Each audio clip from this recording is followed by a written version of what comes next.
So let's talk about breakfast and recommended breakfasts and kind of where they stand nutritionally and all Oh, that good okay. stuff. Yeah, Okay, that's so good. let's get back to our screen share. Mhm. All right, so the 12 best foods to eat in the morning.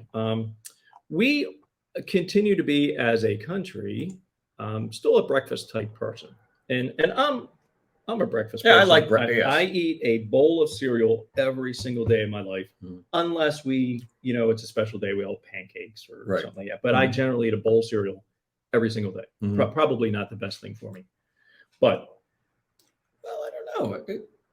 I mean, there's some nutritional value. I think the sugar count's probably high.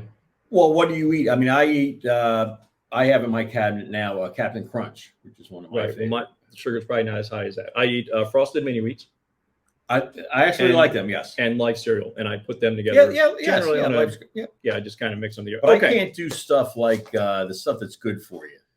The Well, old that's probably what we're going you to have talk to go about to the here. doctors and have the procedure after that because you're all. Yeah, Never mind. all right, yeah. Okay. So eggs make a simple nutritional breakfast choice. They're an excellent source of protein, which helps support muscle synthesis. Since protein takes a while to digest, it also keeps you feeling full. Furthermore, the egg. What I want to say in here, eggs are also one of the best sources of choline. Contrary to popular belief, I'm right down here, folks. Contrary to popular belief, eggs don't raise cholesterol levels in most people, despite their high cholesterol count. In fact, one review of 23 studies found that eggs have a mild protective effect against heart disease. Wow. Okay, so when you eat eggs, it's actually you're actually doing yourself well. Okay. Now, what they did say is be careful to limit your sides when you're eating the eggs. The bacon, the sausage, and all that stuff, because that's the stuff that's not really all good for you. The tasty, greasy stuff. Yes. Yeah. All right. Greek yogurt. Mm. Greek yogurt is a great option if you're looking for a quick breakfast. It's made by straining how do you say that? Whey and other liquid milk curds, which produce a creamy product that's more concentrated in protein than regular yogurt. So I'm not a huge fan of Greek yogurt. I think we've had it, occasionally. Well, I tell you, if you've ever had it in Athens, Greece. Actual Greece. Athens, yes, actually, like the heart actually of in Greece. yes, it is quite yummy. Yeah. Okay. Yeah. All right. Well, then, and they put well, you got to try it, and there's some good Greek yogurt here. You just got to make sure it's all yogurt. There's so much stuff that's simple that's got so many additives to it. So you find a good Greek yogurt, and they pour honey on it. And that's actually really good. Yeah, it kind of takes the little bite out of it. Right. Well, maybe Greek yogurt is something you can infuse into your diet here, right? I hear you. I thought Johnny was watching the show. He's not interested in the show anymore now that he's big old 4. Yeah. All right. Coffee turns out to be fairly healthy for you. Aside from water, coffee is the world's most popular beverage. Okay. It's high in caffeine, a molecule that promotes alertness, improves mood, and increases physical and mental performance. Notably, many athletes drink coffee as a natural pre-workout beverage to raise sport performance. It also contains other beneficial compounds such as chlorogenic acid, caffeic acid, I think I said that right, and diterpenes, I don't know how to say that, folks, which have antioxidant and anti-inflammatory properties. In fact, coffee intake is associated with many health benefits, such as lower risk of heart disease, type 2 diabetes, obesity, liver disease, Parkinson's, certain types of cancer, and even death from all causes. So it seems like every 6 months there's different reports that come out on coffee. Yeah. Almost kind of like alcohol. You're right. Yes, coffee is good for you. No, it's not good for you. Drink this amount, don't drink that amount. So this said 1 to 3 cups is actually beneficial. Yeah. And of course I drink more than 3 cups a day, unfortunately, but as we're getting older, things we can't drink or can't stomach as much. I don't drink. I love beer. I had 2 beers the other night. I felt it the entire next day. Oh, yeah. So, that's probably going to be, a thing of the past soon. If I have to give up coffee, I'm not sure I can go on. What is left? Yeah, I'm serious. I'm absolutely serious. It's like, yes, it's a ritual in the morning, but yeah, there's really nothing better than a cup of coffee. And when you can go out and get a good cup of coffee, which is rare, like you just said, right? There's nothing better than a good cup of coffee. So, Yeah, and you can go to the change like Starbucks or something like Yeah. that and get a good cup of coffee. But if you do that every single, I mean, it's 2, 3, 4, 5 hours. They're for crazy a expensive. cup of coffee. Yeah, they ridiculous. are good. Starbucks is good. It's just very expensive. All right. Now, speaking of oatmeal is a classic breakfast option, and it has nutrition to boot. Made from rolled steel. Okay, we know that. So apparently this keeps you feeling full. See, the soluble fiber not only helps reduce cholesterol levels, but also promotes feelings of fullness by delaying stomach emptying and triggering the release of peptide YY, a fullness hormone that may prevent overheating. You remember that, right?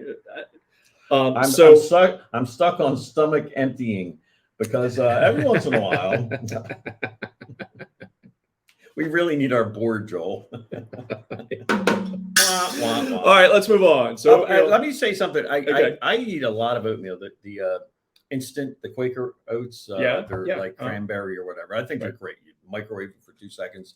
But I tell you, I eat it for that reason, because it's supposed to fill you up. By the time I get to work, I'm hungry. I have that same issue. So I don't think it's any more filling than a bowl of cereal. Right, exactly. And that's why I like it better. Yeah, it's a nice warm, meal and all that. But I completely agree. I have never been filled up as long. Like I eat a whopping bowl of cereal in the morning, and it takes me all the way through to like 12 o'clock. Yeah. 1 o'clock, whenever.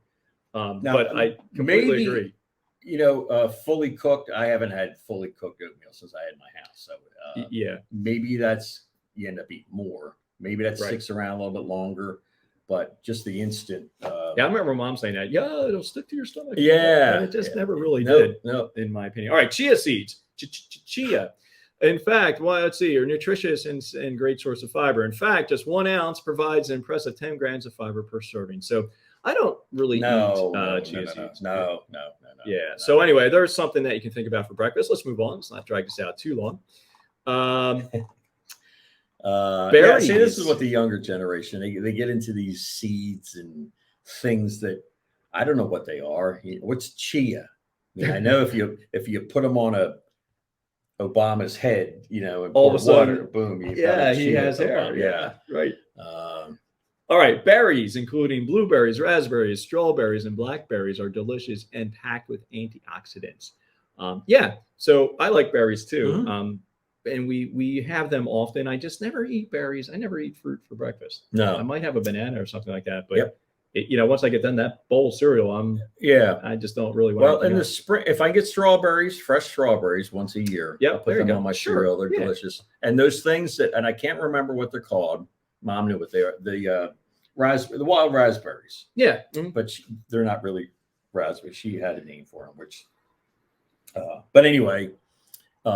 They grow out back, and I'll get them a couple, and they're great on cereal. But I would never eat them just by themselves because that's not enough. Right. Even with yogurt, or just not enough. Bunch of different things going on there. Yeah. So. All right. Number 7, cottage cheese. Now here's something else that I was never really a fan of. Cottage cheese, fantastic, high protein breakfast, packing an impressive 24 grams of protein per cup. So there's another thought for breakfast. I love cottage. Actually, I have some in the fridge, but I never eat it. I eat it like a side for lunch or dinner. Yes, I think it's not good like if you're having a salad with it or anything. Yeah, but I've never had it for breakfast. And you probably would not have a salad for breakfast, all right? Right. All right, number 8. I'm sorry, did I skip one? I skipped one here. Whole wheat toast with all sorts of stuff on top. Yeah, I'm okay with whole wheat toast, but again, I'm trying to save a little time here in the breakfast. In front. And to me, that looks on a Tuesday morning. That's just does look pretty good. Well, my problem with toast, I just like plain old white bread, and they say that bleached stuff isn't actually good for you. Yeah, but the whole grain's better. But you're not up on that. Whole grain bread to me is oatmeal without the water in it. It's just plain old cardboard. Yeah, well, so difference between whole wheat and whole grain. Well, whole wheat's kind of this. Well, I think there's a there is. When I eat whole grain bread, it's kind of like cardboard. Like, whole wheat is what I eat. Well, that's all we buy. We used to call it cracked wheat. Remember, Mom used to get. Maybe that's why I don't like it. I just growing up, it's like, can't we just have white bread, Mom? Right. Peanut butter and jelly on cracked wheat. Yeah. All right. So nuts are high in magnesium, potassium, and heart healthy monosaturated fat. they're also a great source of antioxidants. So having some nuts, you can have nuts with you all day Yes, long. yeah.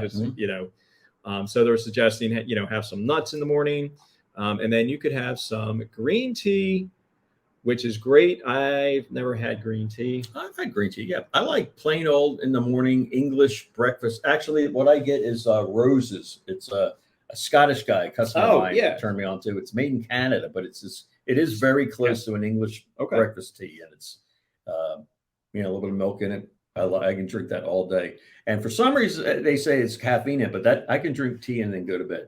And if I have a cup of coffee, go to bed up all night. Yeah. So it's got to be a different kind of caffeine. All right, tea. And then protein shakes. If you're short on time and want to make your breakfast on the go, protein shakes or smoothies are a great option.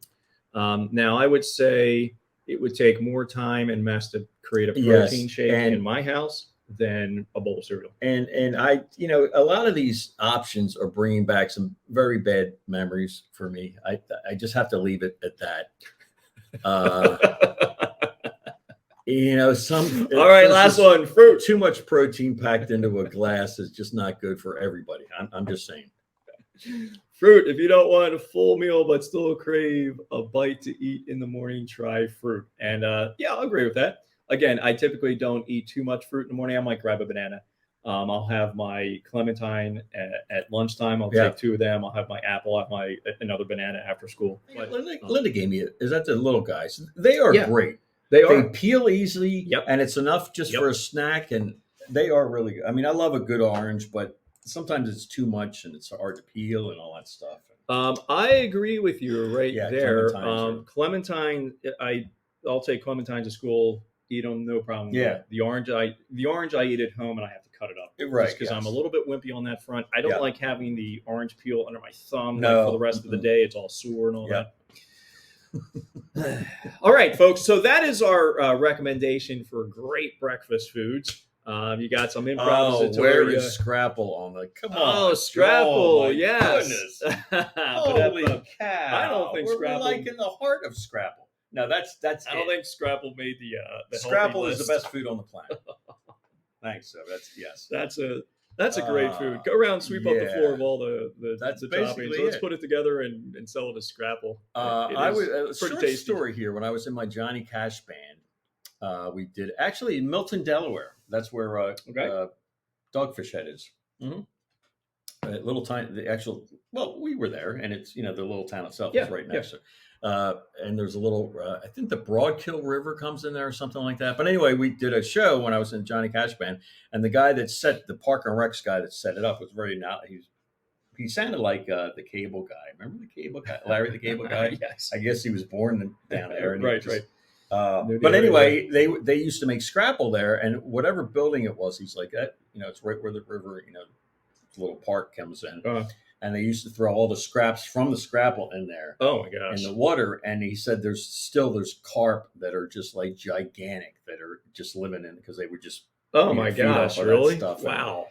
It's that's pretty gross. Yeah. So stuff that's not suitable for Scrapple, they would just dump in the river. Yeah, that's got to be. The carp would eat it up. Yeah, carp were like the cockroaches of the water world. Right. Yeah. Right. So, all right, folks, if you're getting anything out of our show today, like or smack the like button, love the love button, give us a share, a shout out. We could probably do a whole show on Scrapple. We could. I'm gonna put that on my list. Yeah, we'll do that. Yeah. We'll do a breakfast. Maybe a taste. You could do a couple of different brands. Yeah, we can break out the old Bunsen. Yes. Okay, all right. You can look for that, kids, in the future. All right. What else we got? Moving on. We have a few more minutes on our show.